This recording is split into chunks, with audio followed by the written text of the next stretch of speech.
ನನ್ನ ಎಲ್ಲ ಯೂಟ್ಯೂಬ್ ಗ್ರಾಹಕರಿಗೆ ನಮಸ್ಕಾರಗಳು. ನಾವು ಕೋಳಿ ಸಾಕಾಣಿಕೆ ಮಾಡ್ತೀವಿ ಅಂಥೇಳಿ ಎಷ್ಟೋ ಜನ ಭಾಳ ರೀತಿ ಕಷ್ಟ ಬಿದ್ದು ಕೋಳಿ ಸಾಕಾಣಿಕೆ ಮಾಡಿ ಮಾರಕ್ಕೆ ಹೋದಾಗ ರೇಟ್ ಸಿಗಲಾರ್ದ ಒಳ್ಳೆ ಪರೇಶಾನಿಯಲ್ಲಿರ್ತಾರೆ. ಕೋಳಿ ಸಾಕಾಣಿಕೆ ಮಾಡೋದು ಒಂದು ಪದ್ಧತಿ. ಆ ಪದ್ಧತಿ ಪ್ರಕಾರ ಮಾಡಿದರೆ ಯಾರಿಗೂ ಲಾಸ್ ಬರಲ್ಲ ಅನಿಸುತ್ತೆ. ಇದು ನನ್ನ ಅನಿಸಿಕೆ. ಕೋಳಿ ಸಾಕಾಣಿಕೆ ಹೇಗೆ ಮಾಡ್ಬೇಕೆಂಬುದು ಸ್ವಲ್ಪ ಸಣ್ಣದಾಗಿ ನನ್ನ ಸಣ್ಣ ಅನುಭವದಲ್ಲಿ ನಿಮಗೆ ತಿಳಿಸ್ಕೊಡ್ತೀನಿ. ಇಷ್ಟ ಆದರೆ ನಮ್ಮ ಚಾನಲನ್ನು ಸಬ್ಸ್ಕ್ರೈಬ್ ಮಾಡಿ ಹಾಗೂ ಒಂದು ಲೈಕ್ ಕೊಡಿ. ಈಗ ಕೋಳಿ ಸಾಕಾಣಿಕೆ ನಾನು ಯಾವ ರೀತಿ ಮಾಡ್ತಾಯಿದ್ದೀನಿ ಅಂಥೇಳಿ ನಿಮಗೆ ತೋರಿಸ್ತಾಯಿದ್ದೀನಿ.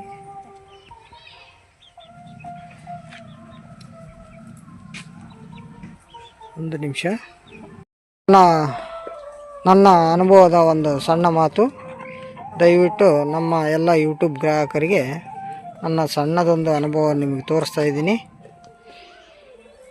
ನಿಮಗೆ ಇಷ್ಟವಾದರೆ ನಮ್ಮ ಚಾನಲನ್ನು ಸಬ್ಸ್ಕ್ರೈಬ್ ಮಾಡಿ ಹಾಗೂ ನಮ್ಮ ಲೈಕ್ ಕೊಡಿ.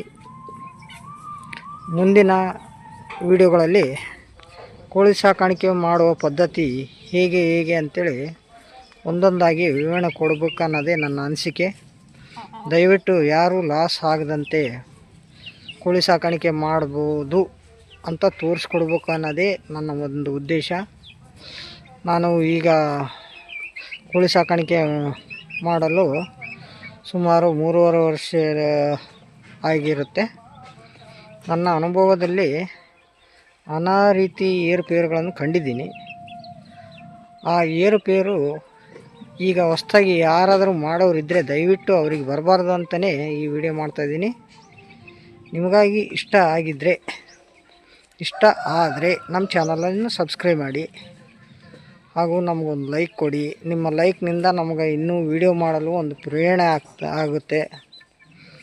ನೋಡಿ, ಈ ರೀತಿ ನನ್ನ ಉಳಿದ ಸ್ವಲ್ಪ ಜಾಗದಲ್ಲೇ ನಾನೇನು ಮಾಡಿದ್ದೀನಿ, ಈ ರೀತಿ ಖಾಲಿ ಜಾಗದಲ್ಲಿ ಜೋಳ ತಂದು ಜೋಳವನ್ನು ಹಾಕಿ, ಆಮೇಲೆ ಇನ್ನೊಂದು ಎಜ್ಲೂಸನ್ ಅಂತೇಳಿ ಅವು ಬಳ್ಳಿಗಳನ್ನು ಹಾಕಿ ಗಿಡಗಳನ್ನು ಹಾಗೂ ನುಗ್ಗೆಕಾಯಿ ಮರವನ್ನು ಹಾಕಿ ನನಗೆ ಯಾವುದು ಅನುಕೂಲ ಆಗುತ್ತೋ ಆ ಥರ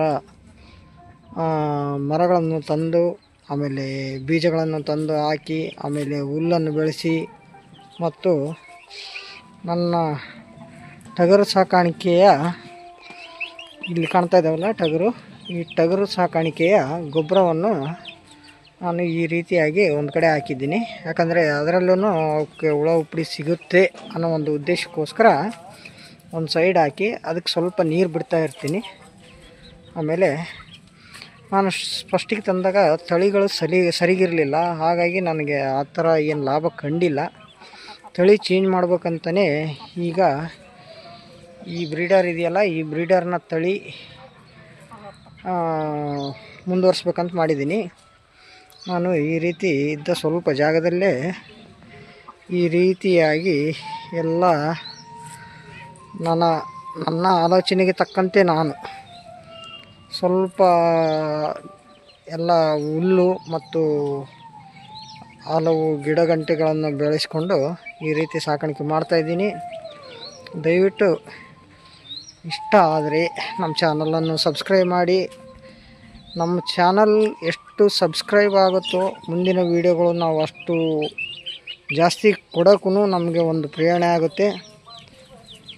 ದಯವಿಟ್ಟು ನಿಮಗೆ ಇಷ್ಟ ಇಲ್ಲದಲ್ಲ ಅಂದರೆ ಬೇಡ, ನಿಮಗೆ ಇಷ್ಟ ಆದರೆ ಮಾತ್ರ ನೀವು ಸಬ್ಸ್ಕ್ರೈಬ್ ಮಾಡಿ, ಒಂದು ಲೈಕ್ ಕೊಡಿ ಮತ್ತು ನಿಮ್ಮ ಯಾರಾದರೂ ಸ್ನೇಹಿತರು ಈ ಥರ ಕೋಳಿ ಸಾಕಾಣಿಕೆ ಮಾಡ್ತಿದ್ರೆ ಅವರಿಗೆ ಶೇರ್ ಮಾಡಿ ಹಾಗೂ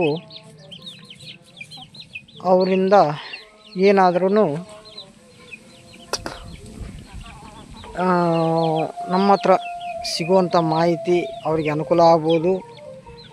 ಇಲ್ಲ ನಮ್ಮಿಂದ ಅವರಿಗೆ ಸಹಾಯ ಆಗ್ಬೋದು, ಇಲ್ಲ ಅವರಿಂದ ನಮಗೆ ಸಹಾಯ ಆಗ್ಬೋದು. ಒಟ್ಟು ಒಬ್ರಿಗೊಬ್ಬರು ಹೊಂದಾಣಿಕೆ ಮೇಲೆ ಅರ್ಥಕೊಂಡು ಈ ಕೋಳಿ ಸಾಕಾಣಿಕೆ ಮುಂದುವರಿಸ್ಬೋದು ಅಂತ ನನ್ನ ಒಂದು ಸಣ್ಣ ಅನಿಸಿಕೆ. ಇದರಲ್ಲಿ ಏನಾದರೂ ತಪ್ಪಿದರೆ ದಯವಿಟ್ಟು ಕ್ಷಮಿಸಿ ಎಂದು ಹೇಳುತ್ತಾ ಈ ವಿಡಿಯೋ ಇಲ್ಲಿಗೆ ಮುಕ್ತಾಯ ಮಾಡುತ್ತೇನೆ.